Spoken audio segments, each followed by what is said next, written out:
Assalamualaikum warahmatullahi wabarakatuh. Hai anak-anakku, berjumpa lagi dengan Ibu Desi pada mata pelajaran prakarya. Walaupun kita pembelajaran daring, tetap semangat ya. Pada video pembelajaran kali ini, Ibu akan membahas tentang kerajinan bahan lunak bagian kedua di kelas 8 semester 1, yaitu tentang jenis dan karakteristik bahan lunak. Tujuan pembelajarannya, setelah mempelajari materi ini, kalian dapat menjelaskan kerajinan bahan lunak alam, memberikan contoh kerajinan bahan lunak alam, menjelaskan kerajinan bahan lunak buatan, dan memberikan contoh kerajinan bahan lunak buatan. Masih ingatkah kalian tentang pengertian kerajinan bahan lunak? Ya, benar. Kerajinan bahan lunak merupakan kerajinan yang menggunakan bahan dasar yang bersifat lunak, yaitu lembut, lentur, empuk, dan mudah dibentuk. Contoh bahan lunak yaitu ada tanah liat, sabun, gips, plastisin, lilin, kulit, flower clay, dan karet. Jenis dan karakteristik kerajinan bahan lunak.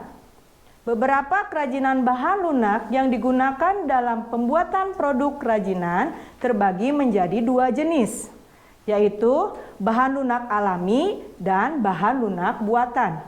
Bahan lunak alami adalah bahan lunak untuk kerajinan yang diperoleh dari alam sekitar dan cara pengolahannya juga secara alami, tidak dicampur dan dikombinasikan dengan bahan buatan. Contoh bahan lunak alami sebagai berikut. Bahan lunak buatan yaitu bahan untuk karya kerajinan yang diolah dan dicampur dengan zat kimia tertentu sehingga menjadi lunak, lembut, dan mudah dibentuk. Contohnya bahan lunak buatan sebagai berikut. Ciri-ciri bahan lunak alam. Yang pertama, tanah liat. Ciri-cirinya memiliki warna yang beragam. Tanah liat mengandung koalin lebih banyak, akan berwarna lebih putih. Stoneware lebih kehitam-hitaman atau keabu-abuan. Sedangkan earthenware lebih terlihat coklat kemerah-merahan. Mudah hancur jika tidak melalui proses pembakaran. Jika dibakar, kerajinan ini disebut keramik. Campuran tanah liat adalah air. Pewarnaan tanah liat dapat dilakukan dengan glasir, yaitu pembakaran tinggi hingga 1300 derajat Celcius. Ataupun dengan cara biskuit, yaitu 900 derajat Celcius. Kemudian diberi warna. Yang kedua, kulit. Ciri-cirinya, kulit berasal dari kulit hewan yang sudah tersamak sehingga mudah dibentuk. Kulit ada yang berwarna hitam, coklat, atau krem sesuai hewan yang dikuliti. Kulit alami jika dibakar akan berbau sate. Kulit tidak akan tahan air. Jika terkena air akan rusak teksturnya. Yang ketiga, getah nyatu. Ciri-cirinya merupakan getah dari pohon nyatu yang berwarna putih. Jika ingin dibentuk, getah harus dimasak terlebih dahulu agar lunak dan elastis. Jika dipanaskan akan melunak, tetapi lama-kelamaan akan mengeras. Yang keempat ada flower clay. Ciri-cirinya berasal dari adonan tepung yang dibuat sehingga kalis dan mudah dibentuk. Flower clay dibentuk dengan menggunakan air. Kerajinan flower clay tidak tahan air karena jika terkena air akan mudah rusak. Pewarnaan flower clay dapat dilakukan dengan pewarna makanan atau pewarna sintetis agar muncul warna-warna yang cemerlang. Ciri-ciri bahan lunak buatan. Yang pertama ada polimer clay dan plastisin. Polimer clay dan plastisin memiliki ciri-ciri yang serupa, memiliki aneka warna yang cerah dan bertekstur padat dan lunak. Yang membedakannya, karya pada polimer clay tidak mengandung minyak, sedangkan plastisin mengandung minyak. Pada saat pengeringan, polimer clay dapat mengeras, sedangkan plastisin tetap seperti semula. Yang kedua ada fiberglass.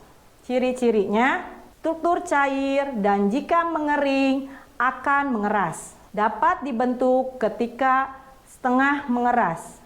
Kerajinan fiberglass dibuat dengan cara dicetak atau dicor. Campuran fiberglass adalah katalis. Pewarnaan fiberglass dilakukan saat masih keadaan cair maupun saat bahan mengering. Fiberglass tahan lama dan kuat. Pewarnanya bening. Lilin dan parafin. Ciri-cirinya, lilin dan parafin berwujud padat. Namun jika dipanaskan akan cepat meleleh atau mencair. Pengolahan kerajinan dengan cara dicetak dan dicor. Pewarnaan dilakukan saat lilin mencair.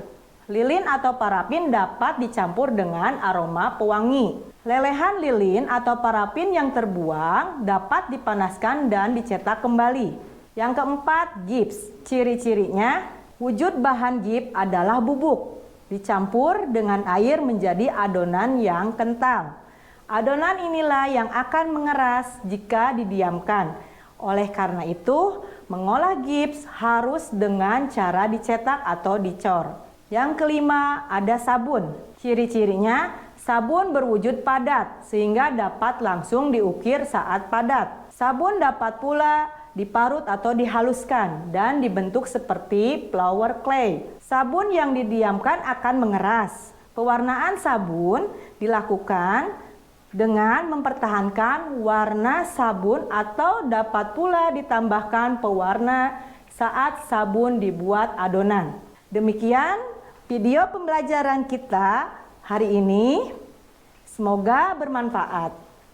Selamat berjumpa kembali dengan Ibu.